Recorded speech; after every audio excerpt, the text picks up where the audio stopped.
Бүгінгі жаңа тақырыбымызды бастайық. 27-ші сабақ жүрек қалауымен деп аталады.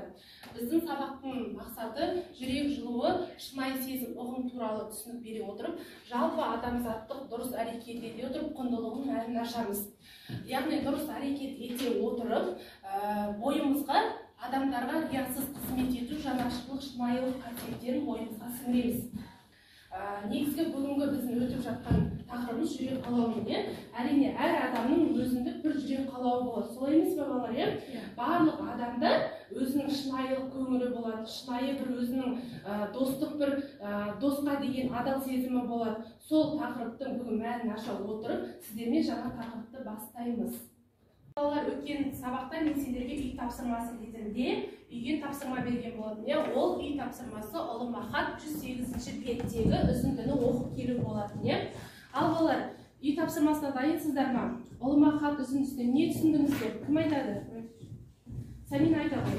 Мен ұлыма хат үзіндісінен әрқашан жомарт болу керек екенін, әрқашан жанындағыларға көмектесу керек екенін түсіндім. Ой, жарайсың отыра. Ал мен сендерге сұрақ қойсам, бірінші сұрақ, Жәнібектің игілікті іс істеуінің мәні неде деп ойлайсыңдар? Айта ғой. Жәнібектің игілікті іс істеуінің мәні, Жәнібек анасына көмектескісі келді, анасын жылатқысы келмеді. Кішкентай қыздың отасы тез бітіп, үйіне тексеріп шықты. Барлығымыз ұлыма хат үзіндісіне өте жақсы дайындалып келедіңдер. Рахмет. Бүгінгі біздің жаңа тақырыбымыздың дәйек сөзі жүрегіңнің сүңгіде түбін көзде, содан тапқан шынасын тастай көрме. Яғни ұлы бабамыз, ұлы дана атамыз Абай Құнанбаев айтқан екен.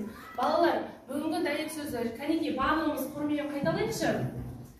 Жүрегіңнің сүңгіде түбін көзде, содан тапқан шынасын тастай көрме. Ой, жарайсыңдар балалар. Дәйек сөзді қандай ой түйдіңіздер? Кім айтады? Сәмина айта ғой.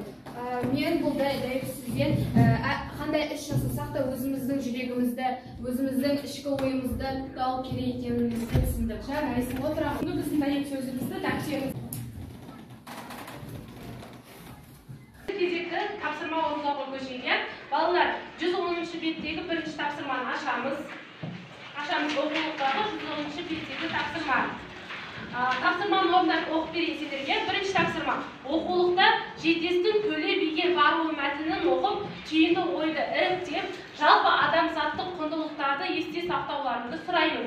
Кәне, балым оқи қойшы. Бірінші тапсырманың жетестің төле биге баруы, оқи қой.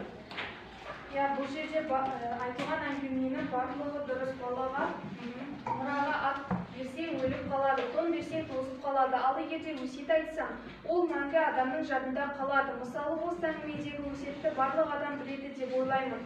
Менің ойымша, әрбір адам мұраға мал қалдырғанша өсиет айтқан әлдеқайда дұрыс деп ойлаймын. Дұрыс айтасың. Қажымұқан палуан туралы сендерге қысқаша мәлімет беріп кетсем, Қажымұқан палуан ол барлығымызге белгілі, әйгілі не болған? Қазақтың тұңғыш палуаны болған, яғни балалар, Қажымұқан палуан 1971 жылы дүниеге келген болатын.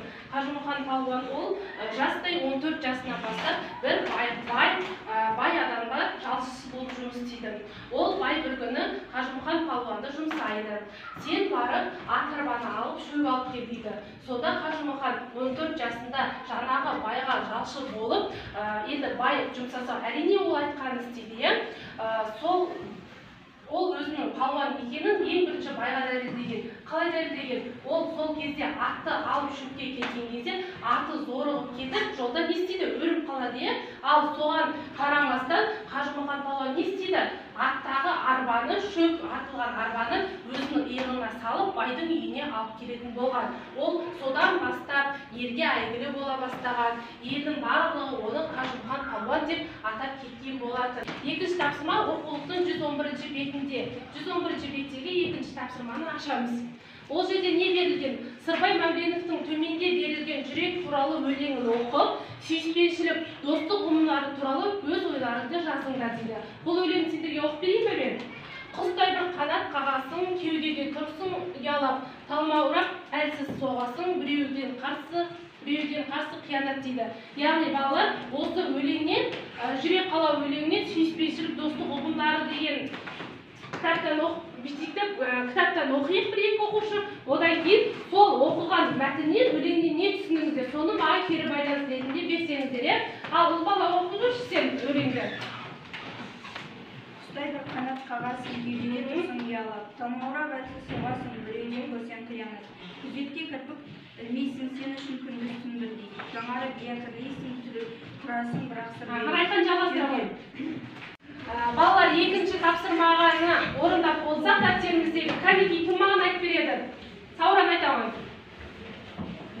Өлеңнен не түсіндің? Достық, сүйіспеншілік ұғымдарынан. Менің пікірім, достыққа адал болып, соңына дейін бару керек. Дұрыс айтасың. Тағы да қосарың бар ма? Достыққа адал болу керек, ата-анаға деген мейірімділік болу керек, дұрыс па? Ата-ана мен бала арасында не болу керек? Ең бірінші достық болу керек, дұрыс айтасың. Отыра ғой, жарайсың. Балалар, бүгінгі сабақтың қорытынды сәтіне де келіп жеттік. Бүгінгі сабақты қорытындылайық. Яғни бүгінгі сабақтан игерген жақсы қасиеттерді бойымызға сіңірейік және жүрегімізде сақтайық. Бүгінгі жүрек қалауымен өткен жаңа тақырыпты ешқашан естеріңізден шығармайын. Әр кез сабақта қолданып отырсаңыздар өздеріңізге дұрыс болады. Бүгінгі сабақ ұнады ма?